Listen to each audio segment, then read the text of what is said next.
അപ്പോൾ ഈ വേദാംഗം എന്ന് പറയുന്നത് നമുക്ക് മോക്ഷത്തിനുള്ളതാണ്. എന്ന് വെച്ച് കഴിഞ്ഞാൽ മോക്ഷം കിട്ടിയിരിക്കുകയാണ് നല്ല അർത്ഥം. അപ്പോൾ നമ്മളെ സത്യത്തിലേക്ക് അടുപ്പിക്കുന്ന ഒരു ശാസ്ത്രമാണ്. ഒരു ജാതകം കാണുമ്പോൾ, ഒരു വ്യക്തിയെ കാണുമ്പോൾ എൻ്റെ ജീവിതത്തിൽ ഒരുപാട് മാറ്റങ്ങൾ വരുന്നുണ്ട്. ഇപ്പം നമ്മൾ ഒരു ലൈഫ് എന്ന് അതിനെ വേറൊരു രീതിയിൽ പറഞ്ഞാൽ നമ്മളിപ്പോൾ ഒരു ലൈഫ് സ്പാൻ ഇവിടെ ചെലവ് ചെയ്യുന്നത് എക്സ്പീരിയൻസ് ചെയ്യാൻ വേണ്ടിയാണ്. അപ്പം നമ്മൾ ഒരാളുടെ ജാതകം കാണുമ്പോൾ മൾട്ടി ഡയമെൻഷനലായിട്ട് അവരെ കാണുകയാണ്. അപ്പോൾ ഈ ലൈഫിൽ ഇരുന്നുകൊണ്ട് നമ്മൾ വേറൊരു ലൈഫും കൂടെ കാണുകയാണ്. കാരണം അവരുടെ എല്ലാ ഇഷ്ടങ്ങളും അനിഷ്ടങ്ങളും ശീലങ്ങളും ദുശീലങ്ങളും എല്ലാം നമുക്കറിയാൻ പറ്റും.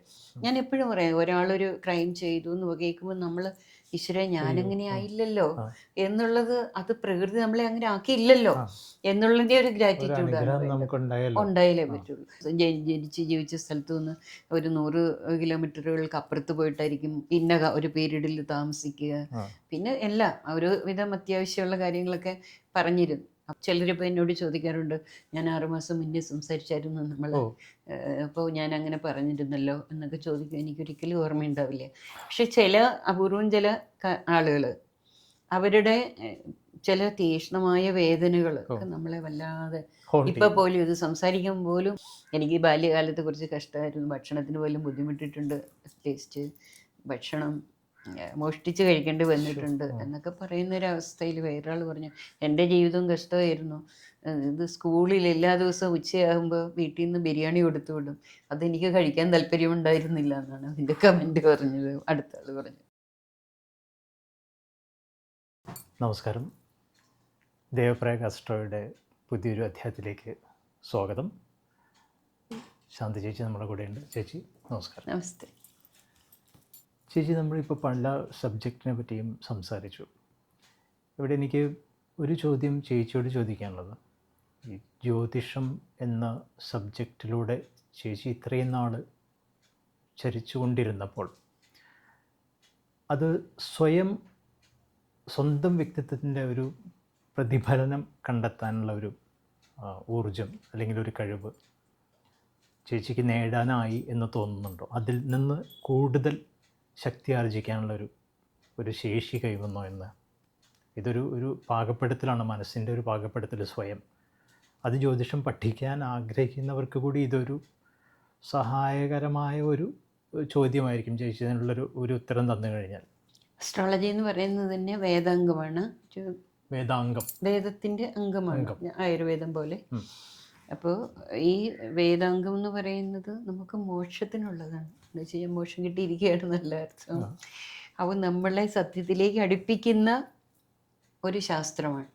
അപ്പം നമ്മളെ സത്യത്തിലേക്ക് അടുപ്പിക്കുക എന്ന് പറയുന്നത് സത്യത്തിലേക്ക് അടുപ്പിക്കുന്ന ഒരു ശാസ്ത്രം. അപ്പോൾ അതിപ്പോൾ ഞാൻ ചോദിച്ചതിൻ്റെ ഉത്തരം പരിപൂർണമായിട്ട് ഇപ്പം തന്നെ കിട്ടിയെന്ന് പറയാൻ വേണമെങ്കിൽ സത്യത്തിലേക്ക് അടുപ്പിക്കുക എന്നുള്ളതാണ്. പിന്നെ 2 രീതിയിൽ അത് നമുക്ക് ഉപകാരപ്പെടും. കാരണം നമ്മളെന്ന് പറയുന്നത് ഈ പ്രപഞ്ചത്തിൻ്റെ ഭാഗമാണ്.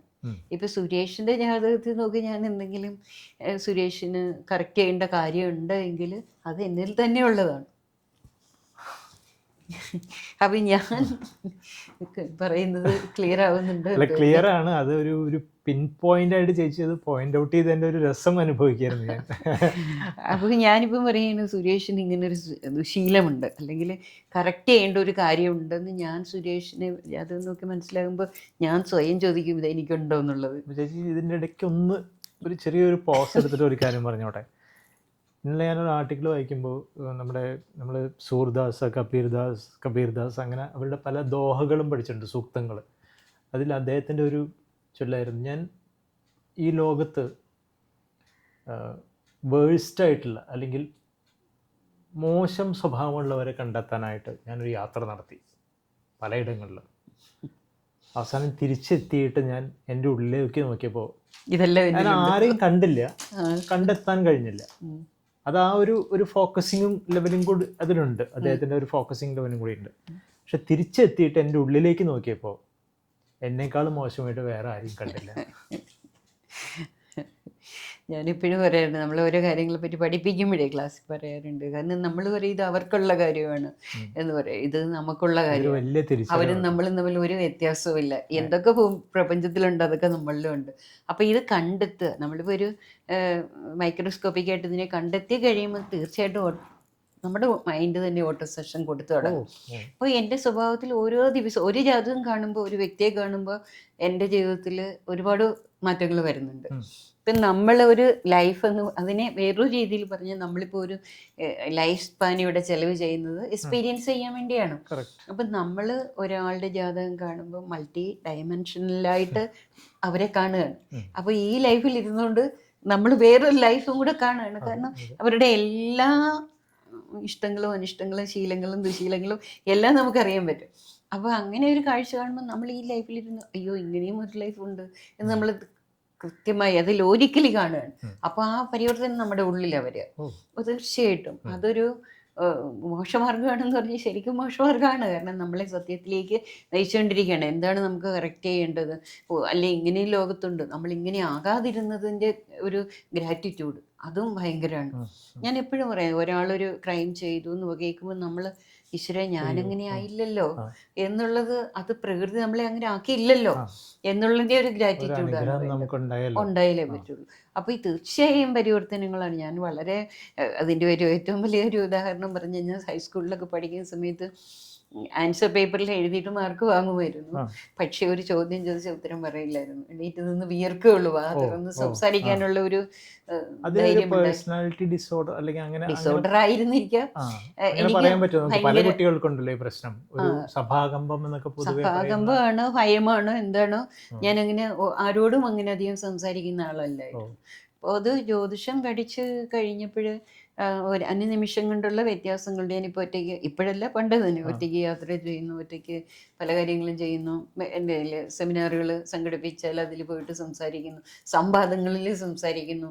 അപ്പോൾ അങ്ങനെയൊക്കെ സംസാരിക്കാൻ പറ്റും.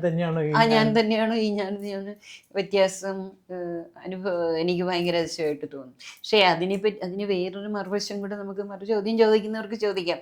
ഇങ്ങനെയാകാൻ, അല്ല അസ്ട്രോളജിക്കലി ചോദിക്കാം, ഇങ്ങനെയാകാൻ ജാതകത്തിൽ ഉണ്ടായിരുന്നു. കാരണം എന്നെപ്പറ്റി ഞാൻ ഒരിക്കൽ 2-3 പ്രെഡിക്ഷൻസ്, എനിക്ക് ഒരിക്കലും വിശ്വസിക്കാൻ പറ്റാത്ത രീതിയിലുള്ള പ്രെഡിക്ഷൻസ് നടന്നിരുന്നു. അത് ജീവിതത്തിൽ ഓരോന്നായിട്ട് നടത്തിയിരുന്നു. അല്ല ഞാനല്ല, വേറൊരാള് നടന്നിരുന്നു. അപ്പോൾ അത് ജീവിതത്തിൽ ഒന്നൊന്നായിട്ട് സംഭവിച്ചപ്പോഴാണ് ഒരിക്കലും ഇതൊന്നും സംഭവിക്കാനേ പോകുന്നില്ല, ഇതൊക്കെ തെറ്റാണ് എന്ന് വിചാരിച്ചിരുന്ന എൻ്റെ ജീവിതത്തിൽ അതൊക്കെ സംഭവിക്കാൻ പോയപ്പോഴാണ് ഇത് എന്തുകൊണ്ടാണെന്ന് അറിയാനൊരു ത്വര വന്നത്. ഇതെന്തായിരിക്കും ഇങ്ങനെ വന്നാൽ അതൊന്നും അറിയണമല്ലോ. അങ്ങനെയാണ് പഠിക്കാൻ തുടങ്ങിയത് തന്നെ. അപ്പോൾ ഞാനിങ്ങനെ ജ്യോതിഷിയാകുന്നതിന് മുമ്പ് തന്നെ എൻ്റെ അടുത്ത് വന്ന ആളുകൾ ചോദിക്കുമെന്നും പിന്നെ അങ്ങനെയുള്ള വലിയ രീതിയിലുള്ള പ്രഡിക്ഷൻസ് ഒക്കെ അദ്ദേഹം നടത്തിയിരുന്നു. അതൊരിക്കലും എനിക്ക് സ്വീകരിക്കാനോ അല്ലെങ്കിൽ വൈൽഡസ്റ്റ് ഡ്രീമിൽ പോലും ഇല്ലാത്ത കാര്യം. ഞാൻ ജീവിച്ച സ്ഥലത്തു നിന്ന് ഒരു 100 കിലോമീറ്ററുകൾക്ക് അപ്പുറത്ത് പോയിട്ടായിരിക്കും ഇന്ന ഒരു പീരീഡിൽ താമസിക്കുക, പിന്നെ എല്ലാം ഒരുവിധം അത്യാവശ്യമുള്ള കാര്യങ്ങളൊക്കെ പറഞ്ഞിരുന്നു. അപ്പോൾ 2-3 കാര്യങ്ങൾ ശരിയായി, ഒരിക്കലും സംഭവിക്കാത്ത കാര്യങ്ങൾ ശരിയായപ്പോൾ തന്നെ ഞാൻ എന്താണ് അറിയാൻ ഇതൊരു സബ്ജക്റ്റ് നമുക്ക് സീരിയസ് ആയിട്ട് ഫോളോ ചെയ്യേണ്ട ഒരു സബ്ജക്റ്റ് വന്നിരുന്നു. പിന്നെ ഓരോ മനുഷ്യരോട് സംവദിക്കുമ്പോഴും അവരുടേതായിട്ടുള്ള അവർ എവിടെ ഇരിക്കുന്നു, അവർ അനുഭവിക്കുന്ന ആ അനുഭവങ്ങളുടെ തലത്തിൽ എവിടെ നിൽക്കുന്നു, അതെങ്ങനെ മാറ്റപ്പെടേണ്ടതായിരുന്നു, അങ്ങനെ മാറ്റപ്പെട്ടിരുന്നില്ല അവർക്ക് ഇപ്പോൾ ദുഃഖം ഉണ്ടാവണ്ടല്ലോ എന്നൊക്കെ നമ്മൾ ആലോചിക്കുമ്പോൾ നമുക്ക് തന്നെ ഒരു ഉള്ളിൽ ഒരു ഇന്റേണൽ കോൺഫ്ലിക്റ്റ് നടക്കുന്നുണ്ടോ? കോൺഫ്ലിക്റ്റ് ഇല്ല, പണ്ട് തുടക്കത്തിലൊക്കെ ഒരു വല്ലാത്ത ഒരു സംഘർഷം ഉണ്ടായിരുന്നു. സെഷൻ കഴിഞ്ഞാൽ അത് കഴിഞ്ഞു, ആലോചിച്ച് ഞാൻ വല്ലാതെ വിഷമിക്കുമായിരുന്നു. കാരണം നമ്മളവരെ പറഞ്ഞ് മാറ്റാൻ നോക്കും, അവരതിൽ തന്നെ പിടിച്ചു നിൽക്കും. ചില ആൾക്കാർ ഇപ്പോൾ നമ്മൾ എന്താണോ ചിന്തിക്കുന്നത് അതാണ് നമ്മുടെ ജീവിതത്തിൽ അനുഭവമായിട്ട് വരുന്നത്. അപ്പോൾ ചില ആളുകൾ വളരെ കഷ്ടമായിരിക്കും, അവരോട് നമ്മളിങ്ങനെയൊക്കെ ചെയ്യൂ എന്ന് പറഞ്ഞു കഴിഞ്ഞിട്ട് അവസാനം അവരൊരു ചോദ്യം ചോദിക്കാൻ നമ്മൾക്ക് ഹൃദയം തുറന്നു, എന്നാലും എൻ്റെ കാര്യമായതുകൊണ്ട് ഇത് ശരിയാകുമോ, മനസ്സിലായില്ലേ? എന്നാലും എൻ്റെ കാര്യമായതുകൊണ്ട് ശരിയാകുമോ എന്ന് എനിക്കൊരു സംശയം ഉണ്ടെന്ന് പറഞ്ഞു കഴിഞ്ഞാൽ പോയില്ലേ. അപ്പോൾ നമ്മൾ എന്താണോ ചിന്തിക്കുന്നത് അതാണ് നമ്മുടെ ലോകം, അതാണ് നമ്മളിൽ സംഭവിക്കുന്നത്. അപ്പോൾ സത്യം പറഞ്ഞു കഴിഞ്ഞാൽ മറ്റുള്ളവരുടെ ലൈഫിൽ കൂടെ ചേച്ചി കടന്നു പോകുമ്പോൾ, പ്രത്യേകിച്ചും അവർക്ക് വരാൻ പോകുന്ന നല്ല കാലമോ അല്ലെങ്കിൽ ചീത്തകാലമോ അങ്ങനെ പ്രഡിക്റ്റ് ചെയ്യില്ലെങ്കിലും നമ്മളുടെ ഉള്ളിൻ്റെ ഉള്ളിൽ അതിൻ്റെ ഒരു പ്രതിഫലനം നിശ്ചയമായിട്ടുണ്ട്. ഒരു കണ്ണാടി പോലെ ചില ആളുകളുടെ കാര്യത്തിൽ നമുക്ക് മാസങ്ങളും ആഴ്ചകളൊക്കെ ഒരു വേദനയായിട്ട് മനസ്സിൽ നിൽക്കാറുണ്ട്. പല കാര്യങ്ങളും അപ്രസക്തമായ കാര്യങ്ങളൊക്കെ മറന്നു പോകും. ചിലരിപ്പോൾ എന്നോട് ചോദിക്കാറുണ്ട്, ഞാൻ 6 മാസം മുന്നേ സംസാരിച്ചായിരുന്നു നമ്മൾ, അപ്പോൾ ഞാൻ അങ്ങനെ പറഞ്ഞിരുന്നല്ലോ എന്നൊക്കെ ചോദിക്കും. എനിക്കൊരിക്കലും ഓർമ്മയുണ്ടാവില്ല.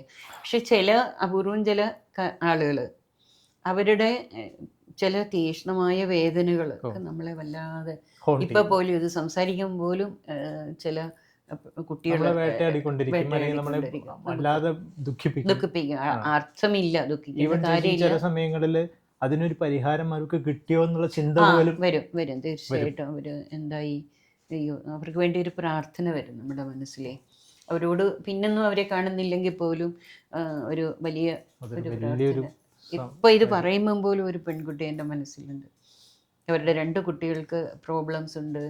അപ്പോൾ അവര് ഭർത്താവ് സാമ്പത്തികമായിട്ട് പ്രൊട്ടക്റ്റ് ചെയ്യുന്നുണ്ട്, പക്ഷേ അവരുടെ മദറിലോ ഇവരോട് വളരെ, ആ കുട്ടികളെ കൊണ്ട് വളരെ മോശമായിട്ട് ഇവര് ഉപദ്രവം ചെയ്യിപ്പിക്കുക. അതൊക്കെ ഇപ്പോഴും ചോദിക്കാൻ പോലും എൻ്റെ മനസ്സിൽ ആ കുട്ടിയുണ്ട്, കടന്നു വരുന്നുണ്ട്. കാരണം അത് ഒന്നും, ആ ഒരു ജീവിതം എന്ന് പറയുന്നത് നമ്മുടെ മുന്നിൽ അങ്ങനെ അനവധി പലരുടെയും പല വ്യക്തികളുടെയും ചില ആൾക്കാരുടെ കാര്യങ്ങൾ നമ്മുടെ മനസ്സിൽ തങ്ങി നിൽക്കും.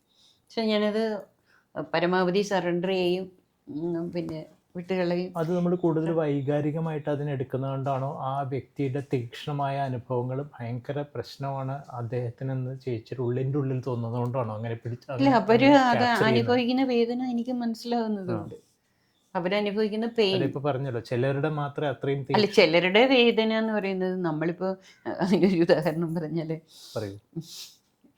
അപ്രസക്തമായ കാര്യമാണ്. ഒരിക്കലും നമ്മളിങ്ങനെ ഒരു അസ്ട്രോളജിക്കൽ സഭ കൂടി സംസാരിച്ചിട്ടുണ്ടെങ്കിൽ ഒരാൾ പറഞ്ഞു, എനിക്ക് ബാല്യകാലത്തെ കുറിച്ച് കഷ്ടമായിരുന്നു, ഭക്ഷണത്തിന് പോലും ബുദ്ധിമുട്ടിട്ടുണ്ട്, ടേസ്റ്റ് ഭക്ഷണം മോഷ്ടിച്ച് കഴിക്കേണ്ടി വന്നിട്ടുണ്ട് എന്നൊക്കെ പറയുന്നൊരവസ്ഥയിൽ വേറൊരാൾ പറഞ്ഞു, എൻ്റെ ജീവിതവും കഷ്ടമായിരുന്നു, ഇത് സ്കൂളിൽ എല്ലാ ദിവസവും ഉച്ചയാകുമ്പോൾ വീട്ടിൽ നിന്ന് ബിരിയാണി കൊടുത്തു വിടും, അതെനിക്ക് കഴിക്കാൻ താല്പര്യമുണ്ടായിരുന്നില്ല എന്നാണ് അതിൻ്റെ കമൻറ്റ് പറഞ്ഞത്. അടുത്ത ആൾ പറഞ്ഞു ഉണ്ടായ കാര്യം. ഓപ്പോസിറ്റ് പോളിൽ നിൽക്കുന്ന കാര്യം. അപ്പോൾ അദ്ദേഹത്തിനും അത് ബുദ്ധിമുട്ടാണ്. ഉച്ചയാകുമ്പോൾ ഡ്രൈവർ ബിരിയാണി ആയിട്ട് വരും, അത് കഴിക്കണം, അത് ബുദ്ധിമുട്ടാണ്. പുള്ളിക്ക് പുറത്തു പോയിട്ട് എന്തെങ്കിലും കഴിക്കാനോ അല്ലെങ്കിൽ വേറെ എന്തെങ്കിലും ആയിരിക്കും. ഒപ്പം ഒരുപക്ഷെ മറ്റുള്ളവർ ഇത്രയും ലക്ഷറിയസ് ആയിട്ടുള്ള ഒരു അറ്റ്മോസ്ഫിയറിലല്ല, അല്ലെങ്കിൽ കഴിക്കുന്നില്ല എന്നുള്ളൊരു നല്ലൊരു ചിന്ത ഉള്ളിലുണ്ടായി കാണുമോ? ഒരിക്കലും അല്ല. അതിനെപ്പറ്റി അങ്ങനെ സംസാരിച്ചില്ല, അങ്ങനെയല്ല പറഞ്ഞത്. അപ്പൊ അതവർക്ക് മടുത്തു. ഏത് ലക്ഷറി ആയാലും മനുഷ്യർക്ക് മടുക്കുമല്ലോ. ആ കുട്ടിക്ക് അത് ഇഷ്ടം ഉണ്ടായിരുന്നില്ല, അത്രേ ഉള്ളൂ. എന്ന് പറഞ്ഞതുപോലെ ചിലര് വലിയ വിഷമം എന്ന് പറയുന്ന കാര്യങ്ങൾ നമ്മൾ നോക്കുമ്പോൾ വളരെ സില്ലിയായിരിക്കും, അതിനൊന്നും നമ്മൾ വിഷമിക്കേണ്ട ആവശ്യമില്ലല്ലോ. പക്ഷെ ജെനുവിനായിട്ട് ഒരാൾ വിഷമിക്കുന്നത് കാണുമ്പോൾ മനുഷ്യനായതുകൊണ്ട് നമുക്ക് വിഷമം തോന്നും, സ്വാഭാവികം. ജെനുവിനായിട്ടുള്ള കാര്യമാണ്. ജെനുവിനാണ് എന്നുള്ളത് ചേച്ചിക്ക് ഒരു ബോധം കൂടി വരണ്ടേ? എനിക്ക് അത് കോമൺ സെൻസ് ഉള്ള, എനിക്കും നല്ല കോമൺ സെൻസ് ഉള്ള ആർക്കും മനസ്സിലാക്കാവുന്ന കാര്യം ജെനുവിനാണോ അല്ല എന്നുള്ളത്. അവര് പക്ഷേ ഏത് ജെനുവിൻ അല്ലാത്ത കാര്യത്തിനും ആളുകൾ ദുഃഖിച്ചുകൊണ്ടിരിക്കുകയാണ്. ആ ദുഃഖത്തിന് നമ്മളതൊന്നും ചെയ്യാം. അവരുടെ മനസ്സിൻ്റെ ഒരു പ്രത്യേക കോമ്പിനേഷൻ കൊണ്ട് അവർ ദുഃഖിക്കുന്നതാണ്. ഇല്ലാത്ത കാര്യങ്ങളുണ്ടെന്ന് വിചാരിച്ച് ദുഃഖിക്കുന്ന വ്യക്തിയും ദുഃഖിക്കുക തന്നെയാണ്. പക്ഷെ ജെനുവിനായിട്ടുള്ള നീക്കുപോക്കില്ലാത്ത ഒരു കാര്യത്തിൽ വേദനിക്കുന്നത് വേറൊരു കാര്യമല്ലേ, രണ്ടും തമ്മിൽ വ്യത്യാസമല്ലേ. അപ്പം അങ്ങനെയുള്ള കാര്യങ്ങൾ നമ്മളത് സറണ്ടർ ചെയ്യുക. പലപ്പോഴും എപ്പോഴും എന്നോണം ഞാനത് ചിന്തിക്കാറുണ്ട്. ഒരു വ്യക്തി ഈശ്വരപ്രേരിതമായിട്ട് നമ്മുടെ അടുത്ത് വരുന്നു, അവർ നമ്മളെ കൊണ്ട് പറ്റുന്ന കാര്യങ്ങൾ നമ്മൾ പറഞ്ഞു കൊടുക്കുന്നു, അത് വിട്ടുകളയുക. ഒരുപാട് ഒരു 90% അത് അതിനെക്കൊണ്ട് അങ്ങനെ സാധിക്കും, 90-95% സാധിക്കും. പക്ഷെ ചില വേദനകൾ നമ്മൾക്ക് മനുഷ്യനായതുകൊണ്ട് നമ്മളെ ഹോൾഡ് ചെയ്യും. പിന്നെ നമ്മളത് മനസ്സുകൊണ്ട് പ്രാർത്ഥിക്കുക അവർക്ക് വേണ്ടി, സ്വാഭാവികമാണല്ലോ. അങ്ങനെ വീണ്ടും ചേച്ചി പറഞ്ഞു കൊടുത്ത പരിഹാരം കൊണ്ട്, അല്ലെങ്കിൽ ഇന്ന രീതിയിൽ നിങ്ങൾ ഇനി ശ്രദ്ധിച്ചു വേണം അല്പം കാലം ജീവിക്കാനെന്നൊക്കെ പറഞ്ഞതിന് ശേഷം തിരിച്ചു വന്ന ഒരു നന്ദി പ്രകാശനമായിട്ട് ധാരാളം പേര് പറയാറുണ്ട്. അതുപോലെ ക്ലാസ്സിലുള്ള ഒരുപാട് ആൾക്കാർ, പഠിക്കുന്ന ആൾക്കാർ പറയാറുണ്ട്, ഞങ്ങളിപ്പം ജീവിതത്തെ കാണുന്ന രീതിക്ക് വ്യത്യാസം വന്നു, അതുകൊണ്ട് നമുക്ക് ദുഃഖങ്ങൾ ഉണ്ടാകാറില്ല എന്ന് പറയും. ഇതുപോലെ ഞാൻ ടി വിയിൽ പ്രോഗ്രാംസ് കണ്ടിട്ട് പലരും പറയാറുണ്ട്, ഇപ്പോൾ കാണുന്ന ഒരു വ്യത്യസ്തമായ രീതിയിലാണ് ജീവിതത്തെ. കാരണം അത് കർമ്മം കൊണ്ടാണ്, കർമ്മവിധി കൊണ്ടാണ് ഇങ്ങനെ വന്നത്. അതുകൊണ്ട് നമുക്ക് എൻ്റെ ആ കിട്ടിയ ജീവിതത്തിൽ എനിക്ക് സ്വസ്ഥമായിട്ട്, കുറേ കൂടെ സ്വസ്ഥമായിട്ട് ജീവിക്കാൻ പറ്റുമെന്ന് ഒരുപാട് ആളുകൾ ഒരു വഴികാട്ടി മാറുന്നുണ്ട്. നമ്മൾ പറയുന്ന സംവാദങ്ങൾ കേൾക്കുമ്പോൾ അവർക്ക് ഒരുപാട് വ്യത്യാസം ചുറ്റുമുള്ള സാഹചര്യത്തെ അവരുടെ രീതിക്ക് കാണാൻ പറ്റുന്നു അനവധി പേര് പറഞ്ഞിട്ടുണ്ട്, പ്രത്യേകിച്ച് സ്ത്രീകൾ. അത് ചേച്ചി എനിക്ക് ഓർമ്മയുണ്ട്, പണ്ട് എപ്പോഴോ പറഞ്ഞ ഒരു കാര്യം, നമ്മളെപ്പോഴും എങ്ങനെ ഒരാളെ നമ്മൾ ടേക്ക് കെയർ ചെയ്താലും ആ വ്യക്തിക്ക് നമ്മളോട് അത് അമ്മയോ അച്ഛനോ അല്ലെങ്കിൽ മകനോ മകളോ ആരായാലും അവർക്ക് നമ്മളോട് വീണ്ടും ആ വിരോധം മനസ്സിൽ ഉണ്ടായിരിക്കുന്നൊരു അവസ്ഥ സംജാതമാവുന്നത് വീണ്ടും നമ്മൾ ഗ്രഹങ്ങളിലേക്ക് തന്നെ തിരിച്ചു വരും. പക്ഷെ അത് എന്തുകൊണ്ടാണ് അങ്ങനെ സംഭവിക്കുന്നത്? ഇത് നമ്മളിപ്പോൾ നമ്മളൊരാളെ സ്നേഹിക്കുന്നു എന്ന് വെച്ചാൽ ഒരു വ്യക്തിയെ, ആ വ്യക്തിക്ക് നമ്മൾ സ്നേഹിക്കുന്നുണ്ട് എന്ന് മനസ്സിലാകാൻ ഉള്ള യോഗ്യത ഉണ്ടെങ്കിൽ മാത്രമേ നമ്മൾ സ്നേഹിക്കുന്നവർക്ക് മനസ്സിലാവുള്ളൂ.